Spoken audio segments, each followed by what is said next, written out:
venció la oscuridad y tiembla su voz, tiembla su voz. Grande es Dios, cántale cuán grande es Dios, todos lo verán, cuán grande es Dios.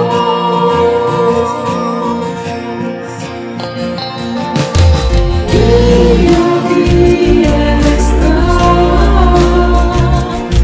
y el tiempo está en Él, principio y el fin, principio y el fin. La divinidad de Dios, el Padre, Hijo, Espíritu, Cordero y el León, Cordero y el León. Cuán grande es Dios, cántale cuán grande es Dios, todos lo verán, cuán grande es Dios. Cuán grande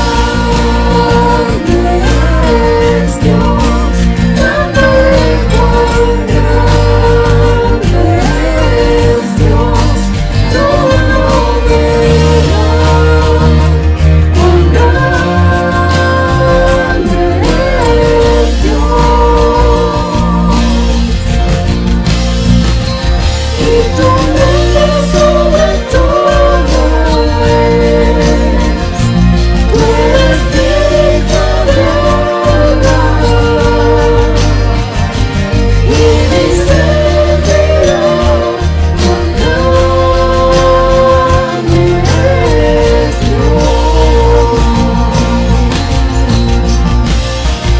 Y tu nombre sobre todo es, tú eres digno de honrar, y mi ser dirá, cuán grande es Dios. Cuán grande es Dios, cántale cuán grande es Dios, todos lo verán, cuán grande es Dios. Cuán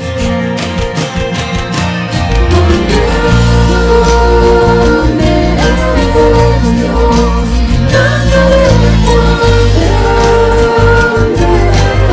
es Dios, todos lo verán, cuán grande es Tu voz me llama a las aguas, donde mis pies pueden fallar. Y allí te encuentro en lo incierto, caminaré sobre el mar. A tu nombre clamaré, en ti mis ojos fijaré. En tempestad descansaré en tu poder, pues soy por la eternidad.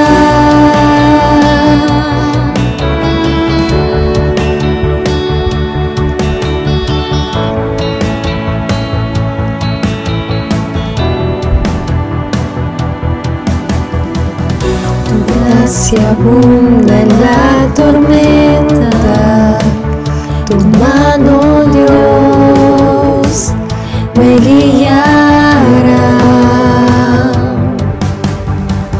Cuando hay temor en mi camino, tú eres fiel y no cambiarás.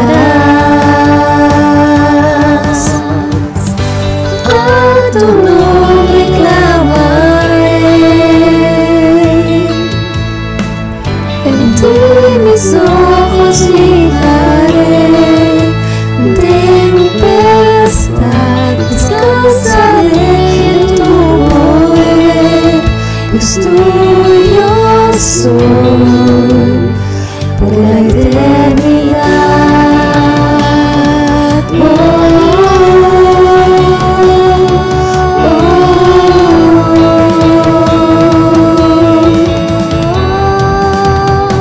Por la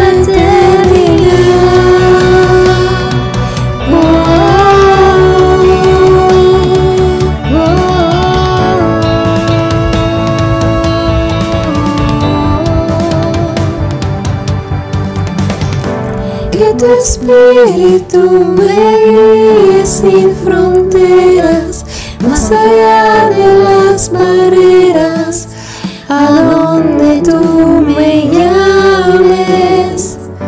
Tú me llevas más allá de lo soñado, donde puedo estar confiado al estar en tu presencia. Que tu espíritu me guíe sin fronteras, más allá de las barreras, a donde tú me llames. Tú me llevas más allá de lo soñado, donde puedo estar confiado al estar en tu presencia. Que tu espíritu me guíe sin fronteras, más allá de las barreras, a donde tú me llames. Tú me llevas más allá de lo soñado, donde puedo estar confiado al estar en tu presencia. A tu nombre clamaré, en ti mis ojos fijaré.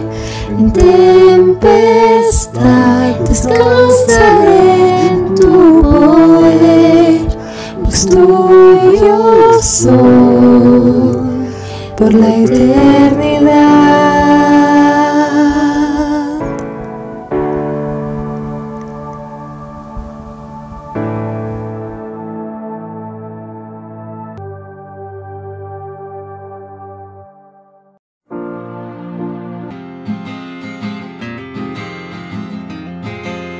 Alza tus ojos y mira, la cosecha está lista, el tiempo ha llegado, la mies está madura. Esfuérzate y sé valiente, levántate y predica a todas las naciones, y Cristo es la vida. Y será su gloria se cubrirá, no vas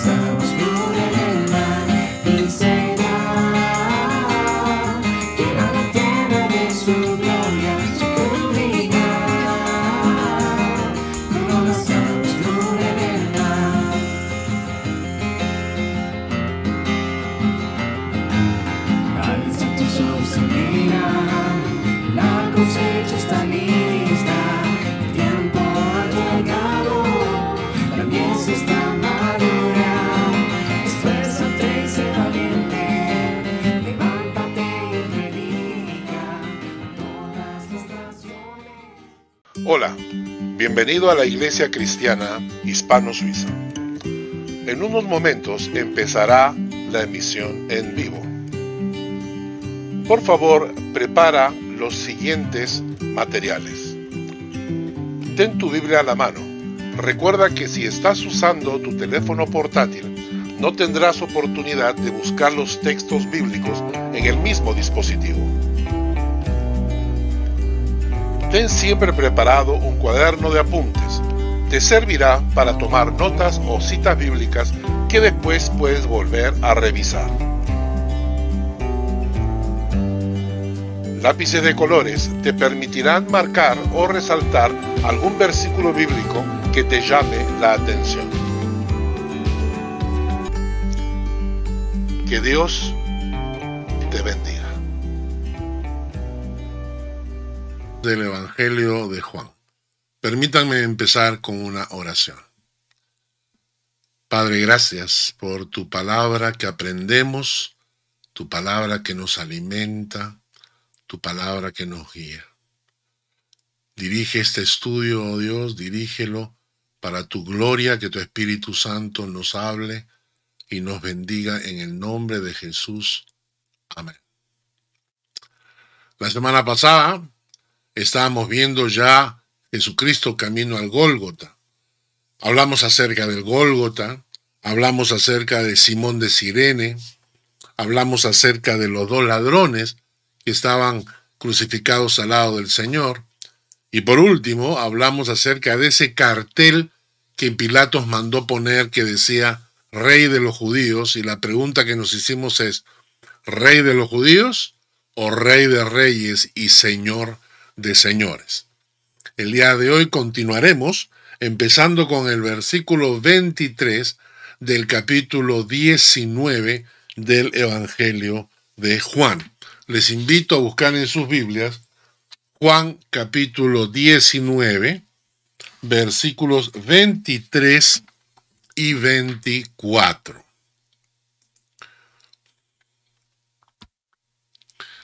Dice el texto: Cuando los soldados hubieron crucificado a Jesús, tomaron sus vestidos e hicieron 4 partes, una para cada soldado. Tomaron también su túnica, la cual era sin costura, de un solo tejido de arriba a abajo. Entonces dijeron entre sí, no la partamos, sino que echemos suertes sobre ella a ver de quién será. Esto fue para que se cumpliese la escritura que dice, repartieron entre sí mis vestidos y sobre mi ropa echaron suertes. Y así lo hicieron los soldados. Y esta profecía que se menciona acá, cuando dice,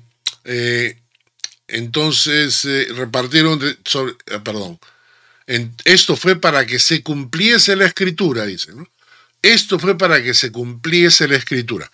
¿De qué texto estamos hablando? Estamos hablando del Salmo 22, versículos 16 al 18, que dice, porque perros me han rodeado, me han cercado cuadrilla de malignos, horadaron, perforaron mis manos y mis pies, contar puedo todos mis huesos, entre tanto ellos me miran y me observan, repartieron entre sí mis vestidos y sobre mi ropa echaron suertes.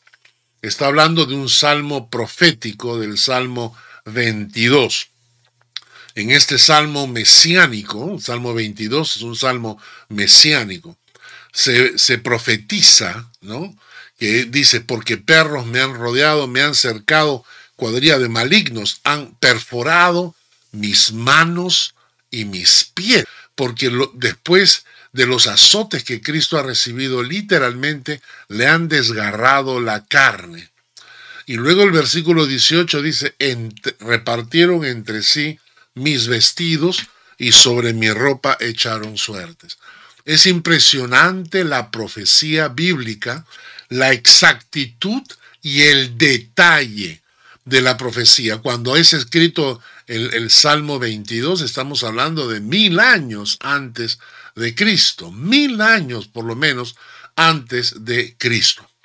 Entonces el texto decía, repartieron entre sí mis vestidos y sobre mi ropa echaron suertes, cumpliéndose así la profecía, ¿no? Esto fue para que se cumpliese la profecía. Ya lo hemos visto.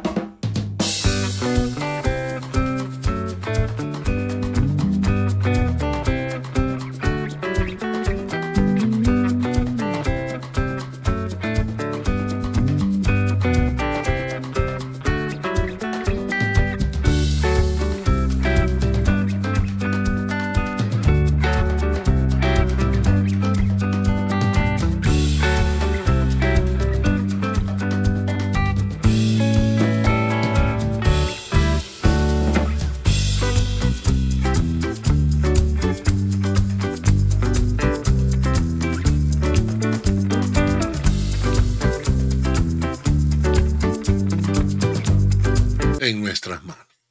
Bueno, cabe notar como una anécdota que nadie sabe a ciencia cierta qué pasó con la túnica de Jesús. Hay muchas teorías, naturalmente, y muchas historias, mucha tradición, pero ninguna de ellas ha podido confirmarse al 100%. Es más, hay escritores que han creado historias de ciencia ficción, han escrito libros hablando acerca de las túnicas o la túnica de Jesús. Alguna iglesia dice que es poseedora de la túnica, otra iglesia dice que es poseedora de la túnica. En fin, todas estas historias de ciencia ficción, ninguna ha podido ser corroborada. Así que nadie sabe realmente qué pasó con la túnica de Jesús. Ahora, en Lucas capítulo 23, versículo 44, nos menciona lo que está ocurriendo ya en ese momento alrededor de Cristo.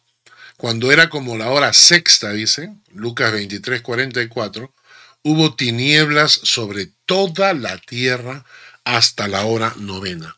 Ya comienza a mostrarse que Jesús, el Hijo de Dios, está agonizando. Y la tierra entra en una oscuridad, en unas tinieblas, que es muy ilustrativo. Es muy ilustrativo porque esto ilustra lo que está pasando en el corazón de los hombres al crucificar a Cristo. Estaban entrando en unas tinieblas en el alma. Bien, ahora vamos a leer Juan capítulo 19, versículos 25 al 27. Esta es otra escena interesante. Estaban junto a la cruz de Jesús su madre y la hermana de su madre, María, mujer de Cleofás, y María Magdalena. Cuando vio Jesús a su madre y al discípulo a quien él amaba, que estaba presente, dijo a su madre, mujer, he ahí tu hijo. Y después dijo al discípulo, he ahí tu madre. Y desde aquella hora el discípulo la recibió en su casa. Acá de este pasaje se deduce la historia de las tres Marías, que lleva nombre 3 estrellas que tenemos nosotros en el cielo, a las cuales se les llama las tres Marías. La primera María que estaba junto al Señor, dicen, era su madre, ¿no? Ahora, yo puedo imaginarme el dolor que debe haber sentido María. Si tú eres madre o eres padre, puedes imaginar la escena de ver a tu hijo crucificado, desangrándose, despellejado por los azotes, verlo agonizar poco a poco. ¿Tú puedes imaginar el dolor que eso significa? La pobre María realmente estaba siendo traspasada en el alma, y eso se lo profetizaron a María. ¿Recuerdan este pasaje cuando llevaron a Jesús a ser presentado en el templo? Dice Lucas capítulo 2, versículo 33 al 35. Y José y su madre estaban maravillados de todo lo que se decía de él. Y los bendijo Simeón, y dijo a su madre María, he aquí, este está puesto para caída y para levantamiento de muchos en Israel, y para señal que será contradicha. Y una espada traspasará tu misma alma, para que sean revelados los pensamientos de muchos corazones. Simeón, cuando estaban presentando a Jesús en el templo, le anunció a María lo que iba a pasar.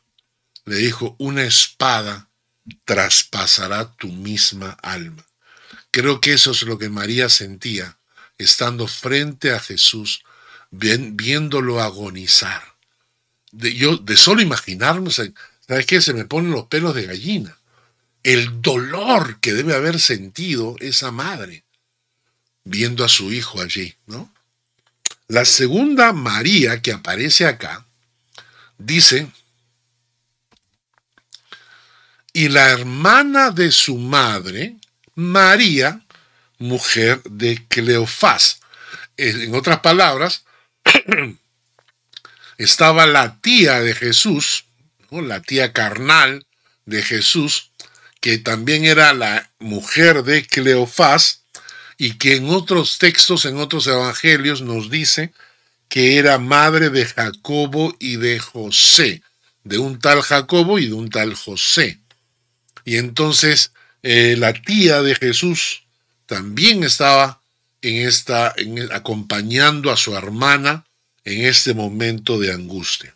La tercera María que aparece en la historia es María Magdalena. María Magdalena. Ahora, hay que entender esto. El único texto bíblico que nos habla de María Magdalena está en Lucas 8:2. Dice, algunas mujeres que habían sido sanadas de espíritus malos y de enfermedades. María, que se llamaba Magdalena, de la que habían salido 7 demonios. De la que habían salido 7 demonios. Esta es la única información bíblica que tenemos sobre María Magdalena.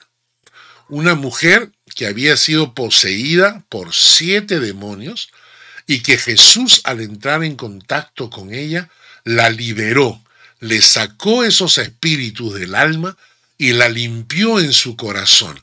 Y por eso María Magdalena le estaba tan profundamente agradecida que le servía al Señor.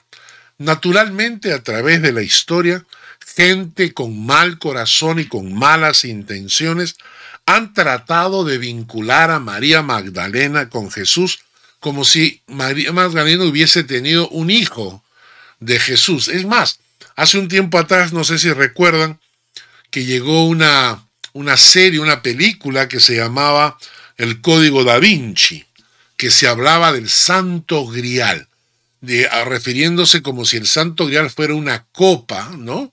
Y resulta que según el libro, el Santo Grial no era una copa, sino el Santo Grial era la descendencia de Jesús que Jesús había tenido con María Magdalena.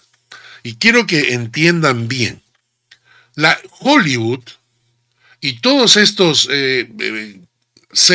programas de televisión, series, películas que sacan, muchas de ellas son pura ciencia ficción. Inventan lo que quieren para destruir la imagen de Cristo. En ningún pasaje de la Escritura, ninguno, y en ninguna de las epístolas se menciona que María Magdalena hubiese tenido alguna relación con Jesús. Si así hubiese sido, Pablo hubiera dicho algo, o el apóstol Juan hubiera mencionado algo, o Pedro habría mencionado algo, pero ninguno, en ninguna de las epístolas menciona a María Magdalena, porque estos cuentos, estas historietas fantasiosas hollywoodenses, de que María Magdalena era la novia de Jesús o la esposa de Jesús, son puro cuento, son pura historieta. Y es importante, les menciono esto, cuando hablamos de María Magdalena, es importante porque nosotros como creyentes debemos ser intransigentes con cualquier historieta inventada que no esté en la palabra de Dios.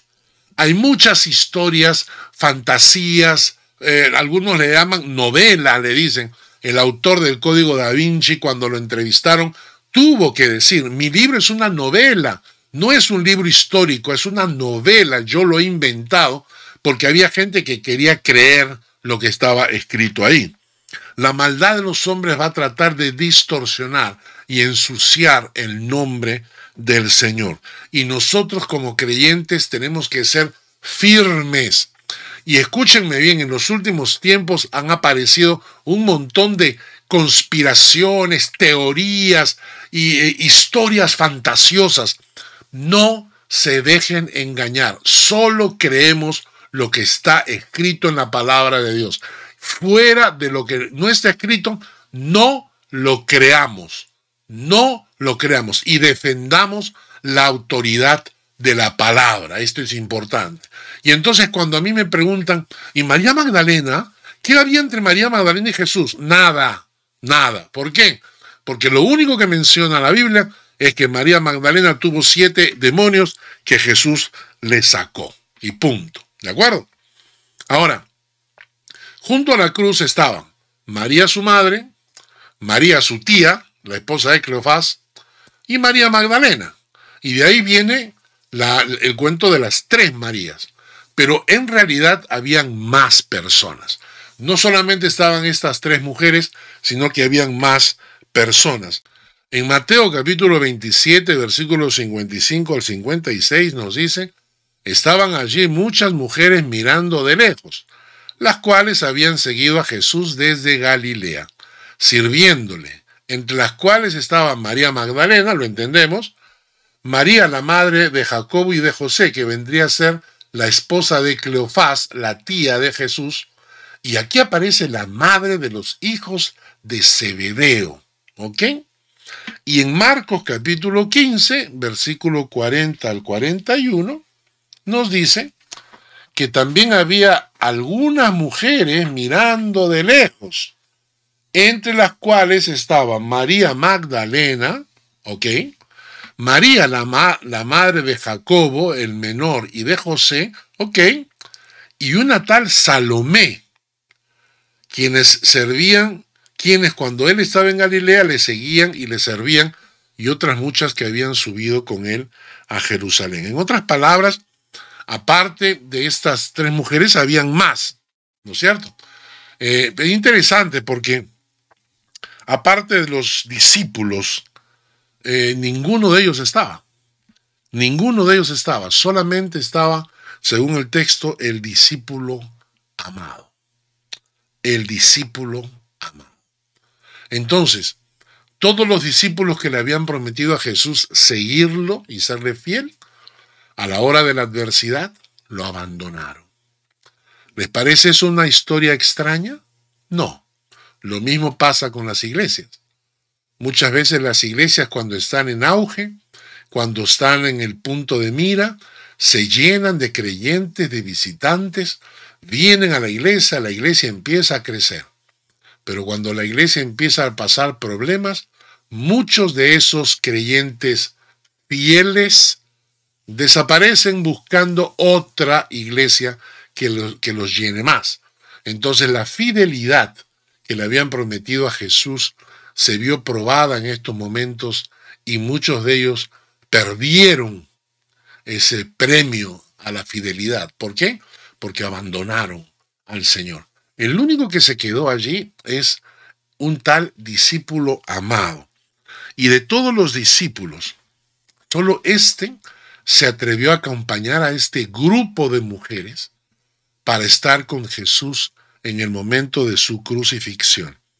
Ahora, este concepto del discípulo amado o el discípulo al que Jesús amaba aparece solo en el Evangelio de Juan y se refiere a él mismo. Él prefiere utilizar este término, el discípulo al que Jesús amaba, en lugar de usar en primera persona, ¿no? En lugar de decir, yo estaba ahí y yo lo vi y yo hablé, y no. Y entonces él habla de sí mismo como en tercera persona, el discípulo que Jesús amaba. Y esta escena es impresionante. Cuando vio Jesús a su madre y al discípulo a quien él amaba, que estaba presente, dijo a su madre: mujer, he ahí tu hijo. Y después dijo al discípulo: he ahí tu madre. Y desde aquella hora el discípulo la recibió en su casa. El discípulo la recibió en su casa.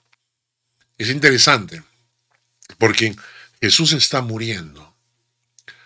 Y en lugar de pensar en su dolor, por ejemplo, piensa en los soldados y ora por ellos. Padre, perdónalos porque no saben lo que hacen. En lugar de pensar en su dolor, Jesús habla con el ladrón: hoy estarás conmigo en el paraíso. Y al ver a su madre ahí llorando desesperada y al discípulo al que él amaba tanto, piensa en ellos antes que en sí mismo. Piensa en ellos y le encarga a su discípulo Juan que cuiden de su madre. Y le pide a su madre que considere a Juan como si fuera su propio hijo. Y dice que desde ese momento el discípulo la recibió en su casa. ¿Por qué? Porque probablemente María era viuda.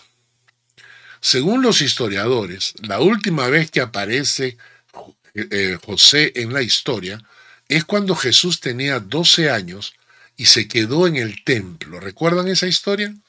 Que se quedó en el templo y que sus padres habían ido a Jerusalén a adorar y luego estaban de camino de regreso y no se percataron que Jesús no estaba. Y cuando se dieron cuenta, ya habían pasado un par de días y tuvieron que regresar a Jerusalén a buscarlo y lo encuentran a Jesús discutiendo con los ancianos en el templo. Y es ahí cuando Jesús dice, cuando los padres le dicen: hey, ¿por qué nos has hecho esto? Y Jesús contesta: ¿no sabíais que en los negocios de mi Padre me es necesario estar?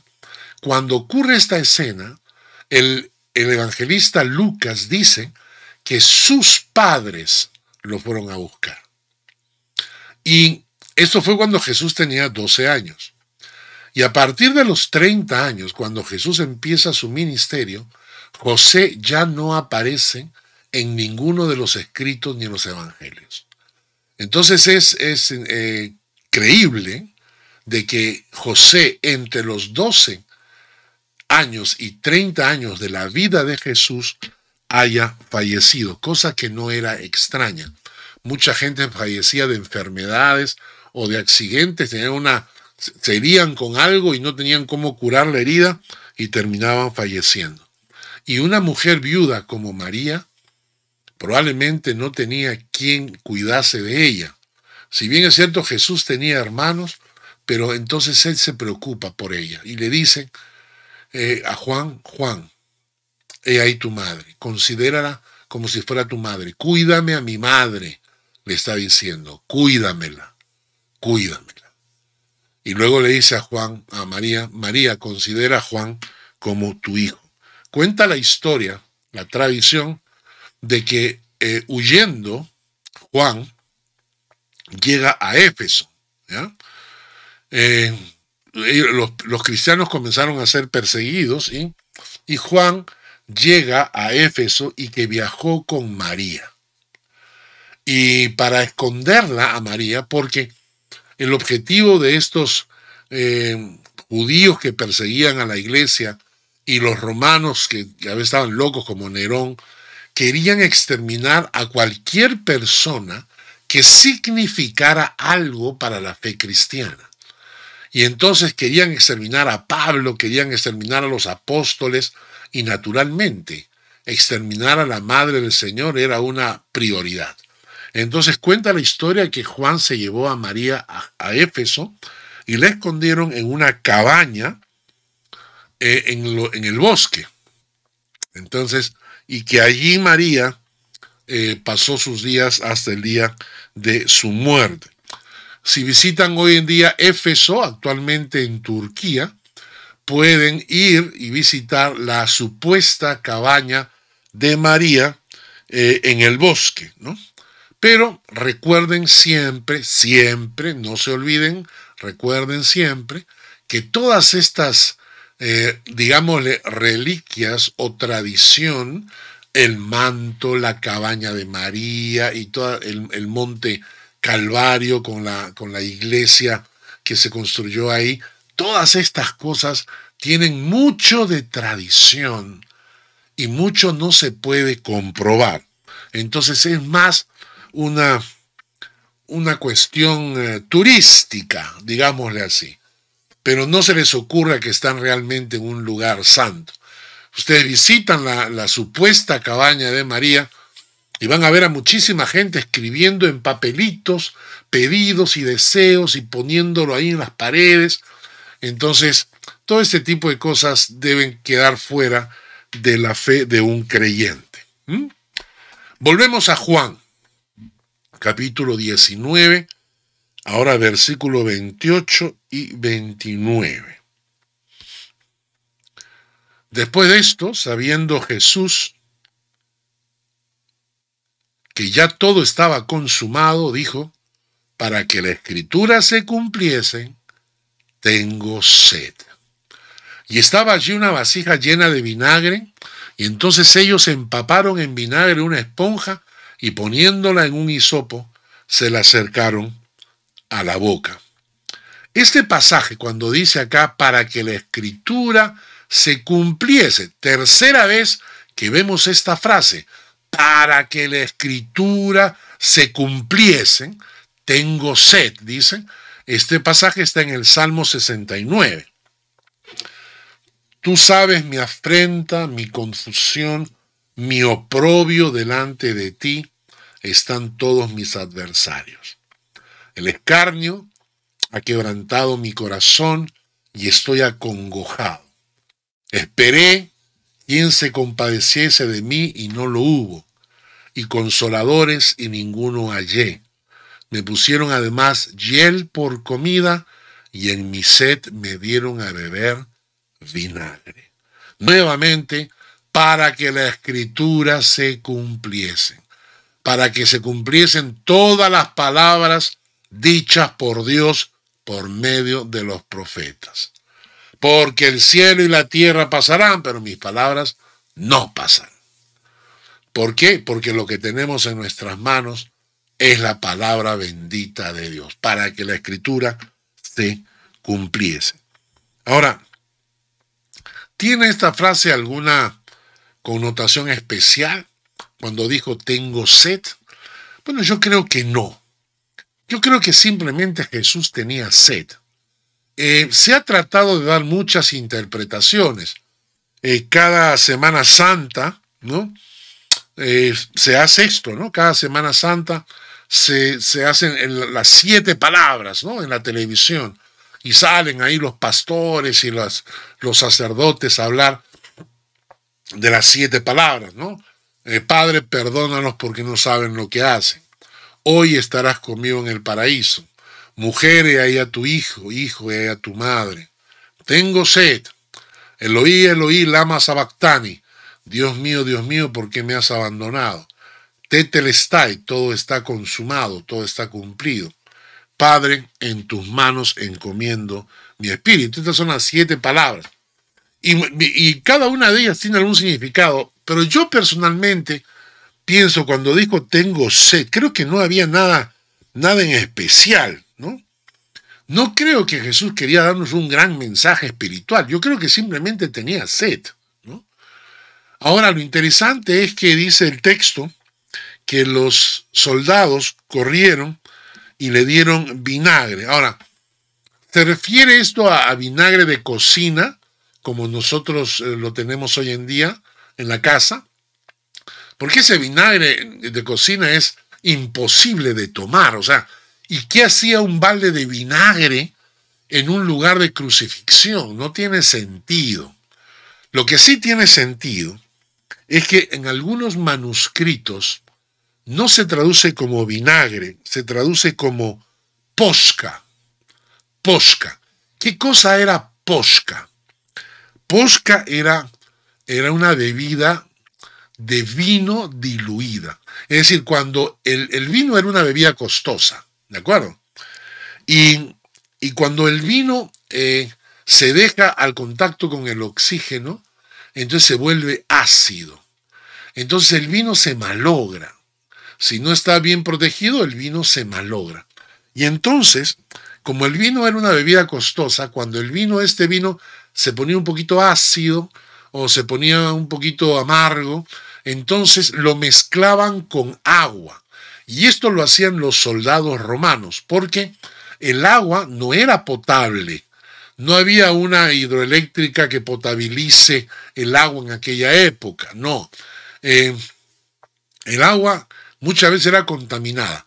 Y esa agua se mezclaba con este vino que tenía un grado de alcohol para que matase las bacterias, de tal manera que aumentaba el volumen y era como una pequeña bebida para quitarse la sed. No era vino puro, sino era como un vino diluido, ¿no? Eso sí es más creíble, y que los soldados tuviesen esa bebida a la mano para aplacar su sed también es creíble. Así que es probable que cuando le dieron a Jesús no le dieron vinagre puro, sino le dieron este vino diluido que se llamaba posca, que era justamente para calmar la sed. Entonces, cuando Jesús pide esto, pide el vino, el texto nos dice que ya está llegando Jesús prácticamente al final, ¿no? Vamos a leer lo que está ocurriendo.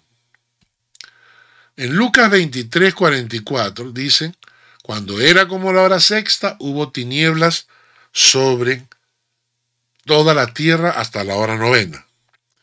Está todo oscuro. Y en Juan 19:30 dice lo siguiente: cuando Jesús hubo tomado el vinagre, dijo: consumado es. Y habiendo inclinado la cabeza, entregó el Espíritu. Jesús va a expresar una frase que, si no la entendemos bien, parecería ser sacada de contexto. Cuando Jesús dice consumado es, la pregunta es: ¿qué está consumado? ¿Qué se ha consumado? ¿Qué ha terminado? La palabra que Jesús utiliza acá es tetelestai. Tetelestai, consumado es tetelestai, que significa cancelado, pagado en su totalidad. ¿Por qué Jesús va a decir pagado en su totalidad? Y luego inclina la cabeza. ¿Qué cosa ha pagado él? Tetelestai significa que la deuda ha sido cancelada. La deuda ha sido cancelada. Y se traduce como todo está consumado. Para entender esta frase es muy importante que leamos Colosenses capítulo 2, versículos 13 al 14. Dice así: y a vosotros, estando muertos en pecados y en la incircuncisión de vuestra carne, os dio vida juntamente con él, perdonándoos todos los pecados, anulando el acta de los decretos que había contra nosotros, que nos era contraria, quitándola de en medio y clavándola en la cruz. Muy bien, vamos a analizar este pasaje. Dice: a vosotros, estando muertos en pecados y en la incircuncisión de vuestra carne, os dio vida. Muy bien, ¿a qué tipo de vida se refiere?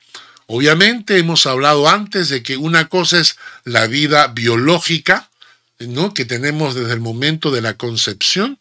Luego tenemos la vida experimental, es decir, vivir la vida, ¿no es cierto? Pero en tercer lugar está la vida eterna. Y acá este pasaje nos está hablando de esa vida. Porque dice la Biblia que estábamos muertos espiritualmente hablando y Él nos ha dado vida, ¿no es cierto? Entonces, en el momento en que nosotros llegamos a Cristo, Él nos dio vida, nos sacó de la muerte y nos pasó a la vida eterna. Ahora, ¿cómo logra Jesús hacer esto? El mismo texto lo dice. Os dio vida juntamente con Él. ¿Cómo? Perdonándoos todos los pecados. Entonces, al perdonar todos nuestros pecados, nos da la vida eterna que necesitamos. Muy bien. Ahora, ¿cómo logra Cristo perdonar todos los pecados? Lo dice el texto, anulando el acta de los decretos que había contra nosotros que nos era contraria. Anulando el acta de los decretos que había contra nosotros que nos era contraria. Vamos a concentrarnos en esto. ¿Qué cosa es el acta de los decretos? Cuando uno había cometido uno o más delitos y era apresado, era llevado ante los jueces, quienes iban a dictaminar sentencia o absolución, ¿no es cierto? Bueno, cuando la sentencia era condenatoria, tanto los delitos como la condena eran escritos en un documento y ese documento era clavado en la parte exterior de la celda de manera que todos supieran cuáles habían sido mis delitos y cuál la condena que me esperaba. ¿Ok? Es decir, cuando los jueces dictaminaban una sentencia, redactaban un documento. Ese documento decía cuáles eran mis delitos y decía cuál era mi condena. 1 año de cárcel, 2 años de cárcel, en fin, cuál era mi condena. Ese documento se pegaba en la pared junto a la puerta de mi celda. Es decir, cuando me encerraban en la parte de afuera, se ponía ese documento. Ese documento se llamaba Acta de los Decretos. El Acta de los Decretos, donde estaban todos mis delitos y mi condena. Cuando se cumplía mi condena, entonces se tomaba ese documento y se le sellaba, se le ponía un sello encima que decía Tetelestai, que significa cancelado está. Toda la deuda ha sido cancelada porque has cumplido tu condena. Cuando la Biblia dice que Jesús anuló el acta de los decretos que había contra nosotros, está diciendo que nosotros éramos presos, que teníamos un acta de los decretos en la puerta de nuestra prisión espiritual, que Jesús tomó esa acta, la quitó, la clavó en la cruz y puso un sello diciendo, yo he pagado por esto, tetelestai, todo está pagado, yo he pagado la condena que a mí me correspondía. Con su muerte pagó mi condena. Y por eso Jesús, poco antes de morir, dice, tetelestai, acabo de pagar con mi vida y con mi muerte la condena que a todos nosotros nos correspondía por ser pecadores. Cuando yo entendí que Cristo había anulado el acta de los decretos que había contra mí, que me era contraria, que la quitó de en medio y la clavó en la cruz, no saben cómo se emocionó mi corazón. Comprendí por qué Jesús estaba diciendo esas palabras. Yo he pagado toda tu deuda. Borrón, cuenta nueva. Quedas limpio, sin antecedentes. Vas en camino de vida eterna por lo que Cristo había hecho. ¡Qué maravilla! Esto fue lo que Jesús hizo. Bien, en el momento en que Jesús, muriendo en la cruz por nosotros, cierra sus ojos y entrega el Espíritu, el universo se conmociona. Y dice literalmente en Lucas capítulo 23, y el sol se oscureció y el velo del templo se rasgó por la mitad. Entonces Jesús, clamando a gran voz, dijo: Padre, en tus manos encomiendo mi espíritu. Y habiendo dicho esto, expiró.